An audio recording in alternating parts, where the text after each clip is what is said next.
Hi,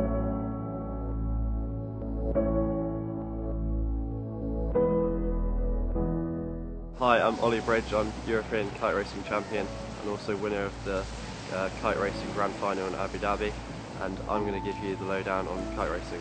This is the first time that we've had kite racing in Weymouth for the World Cup, and it's pretty special to be with all the other classes. Hopefully we're going to put on a good show like we did in Abu Dhabi, so it's going to be good. In this event here in Weymouth, we're racing the short track course, which is the same course they use for the America's Cup, and it takes roughly like 5 minutes. You do a reach, downwind, then upwind, then back downwind, and then reach to the finish. The men and women are going to be racing together this week, so it's going to be interesting to see how they get on. But all the rules we're using are exactly the same as sailing here, so we don't need a different set of rules. We're using exactly the same. You're allowed to jump, and you sometimes jump over the finish line if you've done well. The record at the moment for the highest jump is 20 metres, so it's pretty high. We can go out in like 6 to 40 knots because we're kite racing, but normally normal kite surfers need about 15 knots to get going.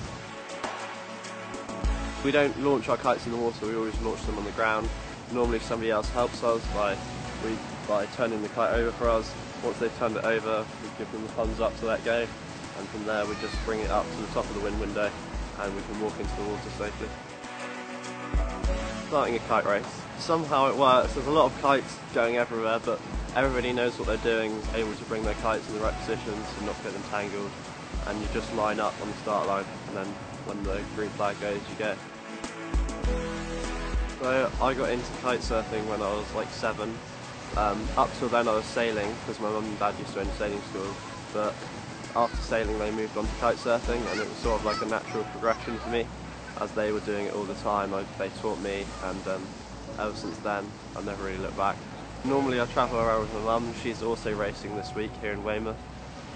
She's coming up tomorrow, and we're going to be racing together, so it should be interesting. Learning to kite surf is quite accessible. You need to really go and get some lessons from a shop. You don't really need any sort of background, but you need to get some lessons, like do like a 2-hour lesson on the land, and then you can move on to the water.